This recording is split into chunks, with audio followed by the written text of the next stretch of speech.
حديث نمبر شبارسم. وعن ابن عباس رضي الله عنه قال قال رسول الله صلى الله عليه وسلم إذا دبغ الإهاب فقد طهر أخرجه مسلم وعند الأربعة أيما إهاب.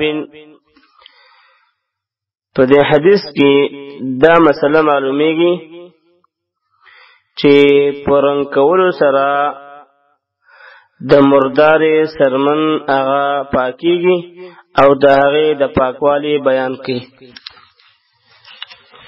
ابن عباس رضی اللہ تعالی عنہ نے روایت دے چه رسول اللہ صلی اللہ علیہ وسلم او فرمایل کله چې کچا سرمن رنگ کړي شي نو هغه پاک شوله.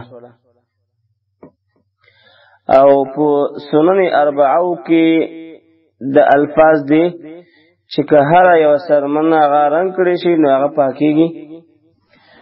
دوبغه دباغت رنگ کولو ته وایي، یعنی د سرمنې لوندوالی او نور ګندونه په خاصو موادو سره او دارنګي هغه وچول او بدبوی ختمول. اهابه د اکثر اهل لغت په نيز کچا سرمنه چې رنگ شوی نه وي هغه ته وایي. کله چې رنگ کړي شي نو هغه ته اهاب نه وایي بلکې هغه ته شنن قربتون سقاء وایي. او بعض علما و چې مطلق سرمن ته هغه اهاب وایي. د حدیث کې یو څو مسائل معلومیږي. اول، د مردار زناور سرمن نجسه ده او د دې د پاکولو یوازینی ذریعہ هغه حدیث کې دباغت او رنگ کول خود شوی دي. حیوان ماکول اللحم وی که غیر ماکول اللحم وی، غوخه خورل کیږي او کنه خورل کیږي، یعنی حلال زناور وی او که حرام وی. خو چې سرمنې رنگ کړي شي نو ظاهر او باطن دواړه پاکيږي.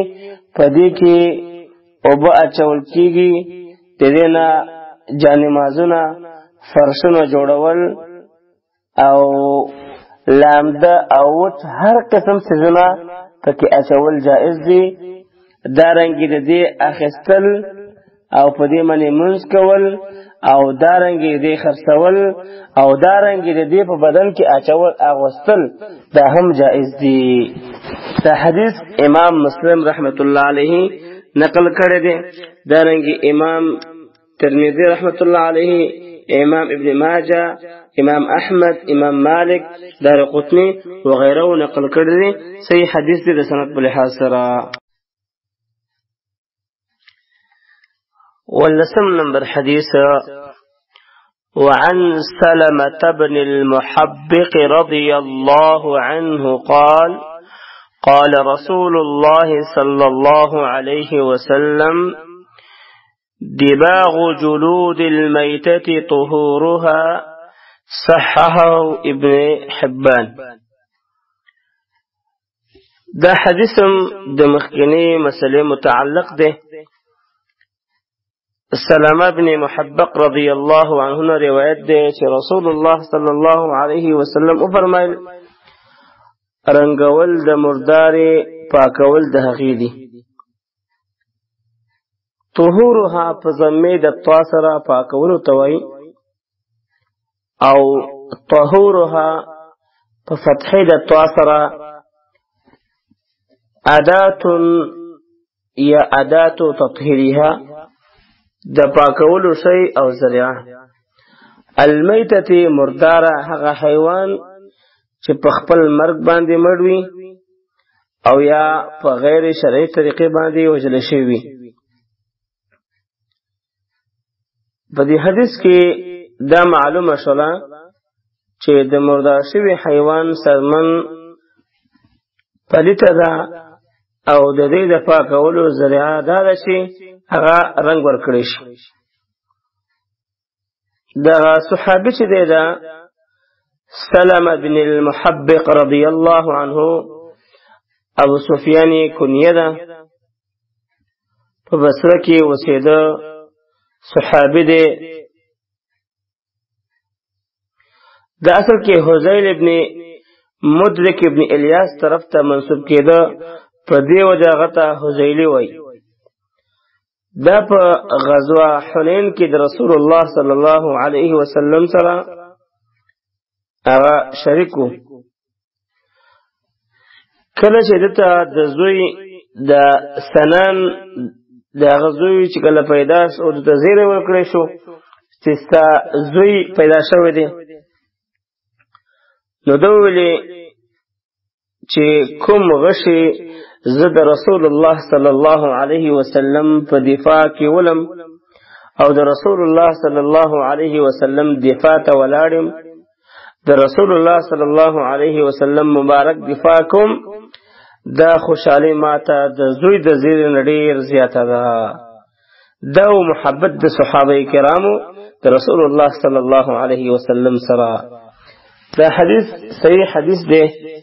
امام احمد رحمه الله، دارنګه امام ابو داود رحمه الله، امام نسائی رحمه الله هغه نقل کړی دی. حدیث نمبر 38. وعن ميمونة رضي الله عنها قالت: مر النبي صلى الله عليه وسلم بشاة يجرونها فقال: لو أخذتم إهابها، فقالوا: إنها ميتة، فقال: يطهرها الماء والقرض. أخرجه أبو داود والنسائي. په دې حدیث کې هم د مخکینی مسئلې وضاحت کوي. میمونه رضی الله تعالی عنها فرمای چې نبی صلی الله علیه وسلم په یو مردار تیر شو، یعنی چیلې و هغه خلکو غورځولې و او خلکو راښکله. رسول الله صلی الله علیه وسلم ورته فرمایل کاش چې تاسو د دې سرمن اوښکلې وای. هغوی عرض وکړو دا خو مرداره ده. نبی علیه الصلاة والسلام وفرمایل اوبه او د کیکر پاڼې دې لږه پاکئ. لو اخذتم، لو خو یا د تمنا او ارزو د پاره ده، په دې کې معنا د عرض ده، او دا لو هغه جواب نه غواړي، او یا دا لو شرطیه ده او جواب محذوف ده، یعنی لکان حسنا، دا کار بخوي. قرضو، قرض اصل کې د کیکر ونی تانی یا پانی یا پوستکی ته وای، یا ترخی ونی پانی ته وای چې هغه میده کړی شي او دې سره اوبه ګډې کړی شي، نو په دې سره سرمن هغه رنګېږي او دا غورځي او دا کوم چې رطوبت لوندوالی دی هغه ورنځي. د دې نه علاوه د انارو په پوستکي باندې او دارنګې دوایانو سره هم سرمن رنګول جائز دي او رنګېږي. په دې حدیث کې چې دا قرض ذکر شوی دی دا د مثال په توګه دی. دا مطلب نه دی چې د دې نه علاوه په بل څیز باندې سرمن نه پاکېږي. هر هغه څیز چې د سرمنې رطوبت ختموي په هغې سره رنګول جائز دي. د حدیث کې یو څو مسائل معلومیږي. اول د دې حدیث ته معلومه شوه چې کوم حیوان هغه په ژوندونې حلال وي او هغه مردار شي، د هغې سرمنه په رنګولو سره پاکېږي. د دې نه جانماز، لمسی جوړول جائز دي. دارنګې په دې کې اوبه یا نور څیزونه اچول روا دي. د دې درې واړو حدیثونو نه معلومه شوه چې د غیر معقول اللحم حیوان سرمن صرف په رنګولو سره پاکېږي، د دې نه علاوه په نورو طریقو سره نه پاکېږي. بعض علما لکه صاحب د هدایه دا خبره کړې ده چې د کوم مردار حیوان سرمنه په رنګولو سره پاکیږي نو د هغه سرمنه په ذبح کولو سره هم پاکیږي، یعنی حلالول سره هم پاکیږي. دا خبره بې دلیله ده. ځکه یو خو په حدیث کې د سرمن د پاکولو دپاره دباغت ذکر شوی دی، یعنی رنګ کول هغه ذکر شوی دا برنګې. او بل روایت کې راځي چې طهور کل اهاب دباغه، یعنی سرمن چې پاکیږي نو صرف په رنګ کولو سره پاکیږي.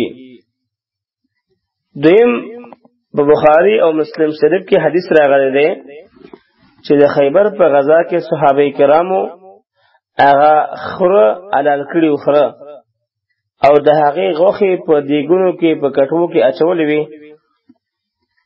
رسول الله صلی الله علیه وسلم ورته اعلان وکړو چې دا وغورځوئ ځکه چې دا پلیتې دي. نو که چیرې په ذبح کولو سره د حرام حیوان غوښه یا سرمن پاکېدلی نو دې ته به پلیت رسول الله صلی الله علیه وسلم نه ویلی چې د الله پیغمبر ته پلیت وویل دا پلیت دی. دریم دا دی محترمو په دباغت یعنی رنګ کولو باندې ذبح قیاس کول صحیح نه دي، ځکه په رنګ کولو سره هغه رطوبات هغه چې کوم لوندوالی دی هغه وچیږي او په ذبح د مردار حیوان سره اگر که د هغه دم مسفوح بهیدونکې وینه خارجېږي مګر هغه وچوالی نه راځي، رطوبت د هغې نه زایده کېږي. لہذا د مردار حیوان سرمن په ذبح کولو سره نه پاکیږي او نه غوښه د هغې. دا خبره چې کوم خلک کوي نو دا صحیح نه ده. په دې مسئله کې د علماو اختلاف دی چې آیا د غیر مأکول اللحم یعنی کوم حیوان چې د هغه غوښه نه خوړل کېږي آیا د هغې سرمن په رنګولو سره استعمال جائز دی او که نه. په دې مسئله کې خو اتفاق دی د مأکول اللحم حیوان یعنی هغه حیوان چې د هغې غوښه خوړل کېږي هغه مردار شي یا په غیر شرعي طریقې سره هغه ذبح کړی شي یا مړ کړی شي د هغې سرمن استعمالول بعد د رنګ نه هغه جائز ده. اوس هغه حیوان چې هغه حرام وي د هغې غوښه جائز نه وي خو د هغې سرمن استعمال پس د رنګولو څنګه دی؟ ائمه ثلاثه امام ابو حنیفه رحمه الله، امام شافعی رحمه الله، امام احمد پر یو روایت کې دا وایي چې په رنګ کولو سره د هر قسم حیوان سرمن پاکیږي. برابر خبره ده که هغه مأکول اللحم حیوان وي او که غیر مأکول اللحم حیوان وي، ظاهرا او باطنا دواړه پاکیږي. وچ او لانده هر قسم شیان پکې اچول جائز دي. البته امام ابو حنیفه رحمه الله د دې عموم نه د انسان سرمنه د کرامت د وجنه او د خنزیر سرمنه د نجس العین کېدو د وجنه مستثنا کړی ده. او امام شافعی رحمه الله هغه وایي چې د دې عموم نه د خنزیر دارنګې د انسان او سپي سرمن مستثنا ده. سپی چې دی هغه په خنزیر باندې قیاس کړی دی ځکه سپی هم نجس العین دی او دارنګې خنزیر هم نجس العین دی نو د دواړو سرمن هغه استعمالول جائز نه دي. ټول سرمنې په دې باغه سره پاکیږي ظاهرا او باطنا سوا د خنزیر سپی او دارنګې د انسان. او راجح قول په دې کې دغه د علماو دی ځکه دوی سره روایت په دې باندې موجود دي چې ټول مأکول اللحم او غیر مأکول اللحم حیواناتو سرمن جائز ده ما سوا د خنزیر د سرمن نه او دارنګې د سپي د سرمن نه او د انسان د سرمن نه د دې نه فائدہ اخیستل جائز نه دي او د نورو نه جائز دي.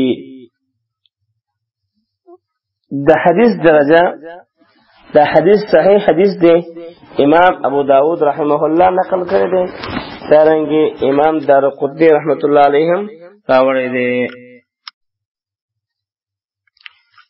النسب نمبر حديث وعن أبي ثعلبة الخشني رضي الله عنه قال قلت يا رسول الله إنا بأرض قوم أهل كتاب أفنأكل في آنيتهم قال لا تأكلوا فيها إلا ألا تجدوا غيرها فاغسلوها وكلوا فيها متفق عليه دي حدیث کی د اهل کتابو د لوخو استعمالولو حکم بیانوي ابو ثعلبه رضی الله عنه فرمای ما عرضکو یا رسول الله مونږ د اهل کتابو پزمکه کی اوسېګو آیا مونږ د هغوی په لوخو کی خوراک کولی شو نبی علیہ الصلوۃ والسلام فرمایل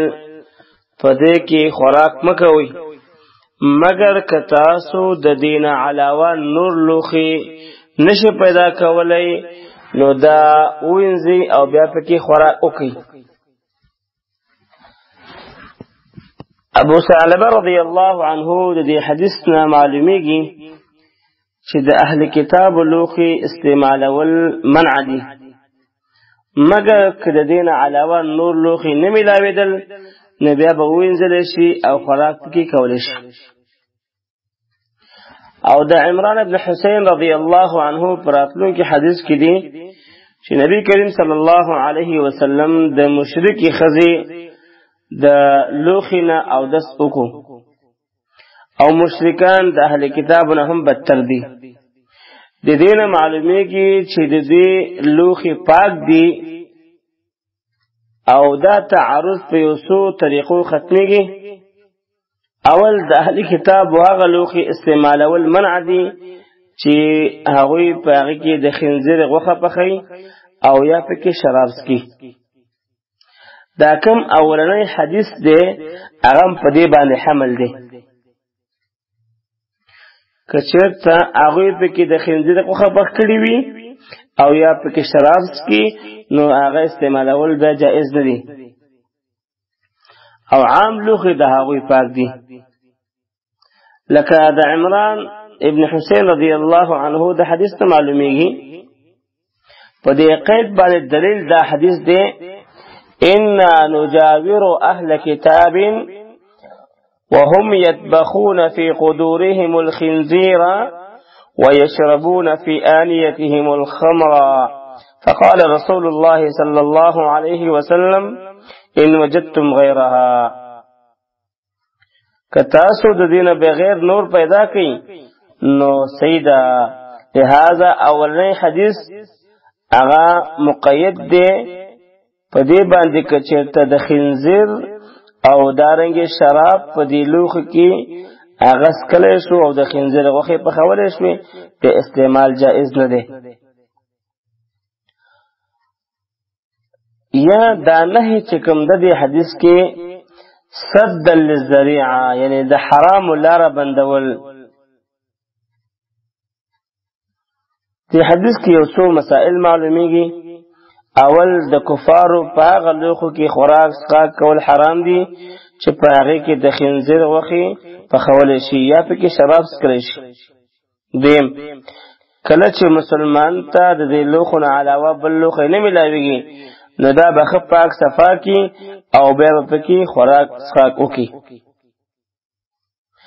دریم هر چې د اهل کتابو عام لوښي دي چې په هغه کې دا یقین یا غالب ګمان نه وي چې دوی به پکې خنزیر پخ کړی وي یا شراب څښلی وي نو دا پلید نه دي لکه وروسته حدیث ته معلومیږي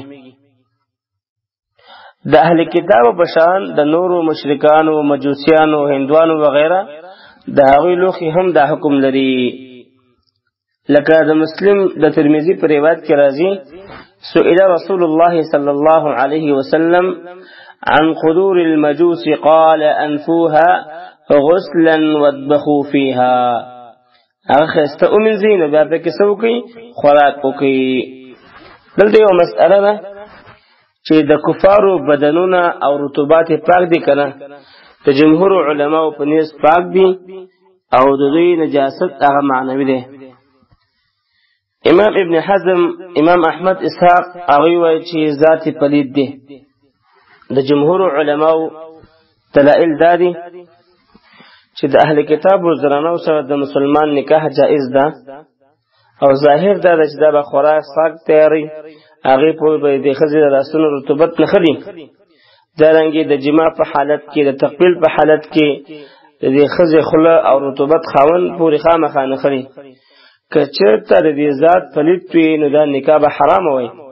دویم، رسول الله صلی الله علیه وسلم د ثقیف کفار هغه وفد هغه په مسجد کې دیره کړو.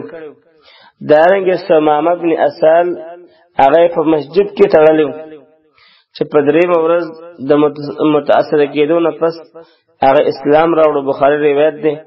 که کافر ذات نجس وي نو مسجد ته به نه داخله وي. مسجد کې به رسول الله صلی الله علیه وسلم دوی نه وي تړلی ځکه هغه خو نجس دي. رسول الله صلی الله علیه وسلم ولې به دا کار کوو؟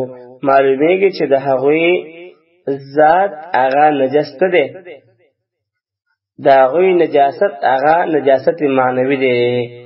راجح قول هم دا دی چې په دې کې د کافر بدنونه هغه رطوبات چې کوم دي هغه پاک دي، هغه نجس ته دي. په دې من یو بل دلیل هم دی، هغه دا دی چې رسول الله صلی الله علیه وسلم د یو مشرکې ښځې د مشکز نه هغه اودس وکړو. که چېرته هغه نجسه وی او دارنګې نو رسول الله صلی الله علیه وسلم به د اوبو نه راخیستلی. لهذا راجح قول همدغه دی. دا حدیث درجه چې ده صحیح حدیث دی. امام بخاری رحمه الله، امام مسلم نقل کړی دی. شلم نمبر حدیث، وعن عمران بن حسين رضي الله عنه أن النبي صلى الله عليه وسلم وأصحابه توضأوا من مزادة امرأة مشركة متفق عليه. فدي حديث كده مثلا معلوميگي چې د مشرکانو د لوښو استعمال هغه جائز دی. عمران بن حسین رضی الله عنه روایت دی چې نبی کریم صلی الله علیه وسلم او د هغه صحابه کرامو د یو مشرکې زنانه د مشق نه اودس وکړو. دا اوږد حدیث د محترمو چې نبی صلی الله علیه وسلم په خپل یو سفر کې د علی رضی الله عنه او هغه سره یو بل کس د اوبو تلاش کول دپاره لېږلی و. هغوی لاړل او د یوې ښځې سره مخامخ شول چې هغې سره د اوبو دوه لوښي و او په اوښ باندې ناسته وه. هغه تپوس وکړو چې دا اوبه چېرته دي؟ هغه ویل اوبو ته یو څو ورځې مزل دی، هغه ډېر لرې دي. هغه ورته ویل د الله رسول ته ورسه. کله چې راغلو نبي صلی الله علیه وسلم یو لوښی راواخیستو، هغې نه یې د اوبه راواخیستلې. رسول الله صلی الله علیه وسلم خپل ملګرو ته آواز وکړو چې راشي اوبه وڅښئ او ډکې هم کړئ. خلک رالل، اوبه یې واخیستلې، ویې څښلې او دارنګې خپل لوښي هم ډک کړله. نو نبی کریم صلی الله علیه وسلم دغه ښځې له څه کجورې وکړلې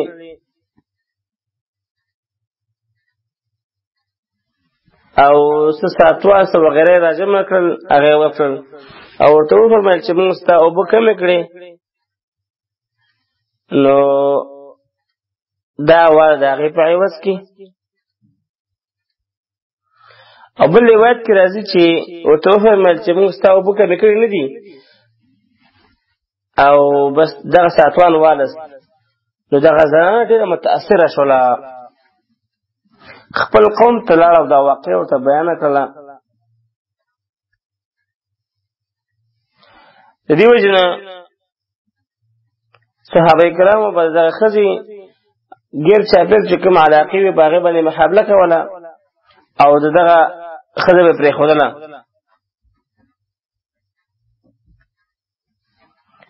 نو دې ښځې به خپل قوم ته دا خبره کوله چې ګوره صحابه کرام تاسو به د قصدن حمله نه کوي، راشئ اسلام قبول کړئ.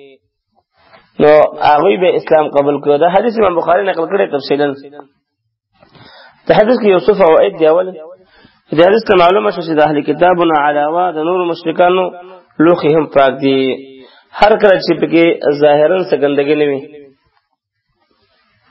دارنګه د مردارې سرمن په رنګولو سره پاکيږي او په مایعاتو کې استعمالول هم جائز دي، ځکه د مشت چې دی دا د مشرکانو د ذبح کړو څاروونه جوړ کړي نو هغوی د استعمالولو. دارنګه د مشرک رطوبت پاکوالی ته هم معلوم شو، ځکه دغه ښځه خو مشرکه وه، خامخا به د مشت سره د لوښي سره خپل لاسونه لګولي وو. او بل دا چې د شریعت یسر او اسانتیا هم بیان شوله. دارنګه د رسول الله صلی الله علیه وسلم ناشنا معجزه په دې حدیث کې بیان شوله چې دومره خلکو اوبه وڅښلې او داسې به باندې وکړو، خلکو باندې غسلونه هم وکړل، هغه اوبه بالکل ختمې نه شوې. دا د رسول الله صلی الله علیه وسلم معجزه وه او د هغې د وجې نه دغه زنانه هغه اسلام راوړو. دا حدیث امام بخاری رحمه الله نقل کړی دی، دارنګه امام مسلم رحمت الله علیه نقل کړی دی.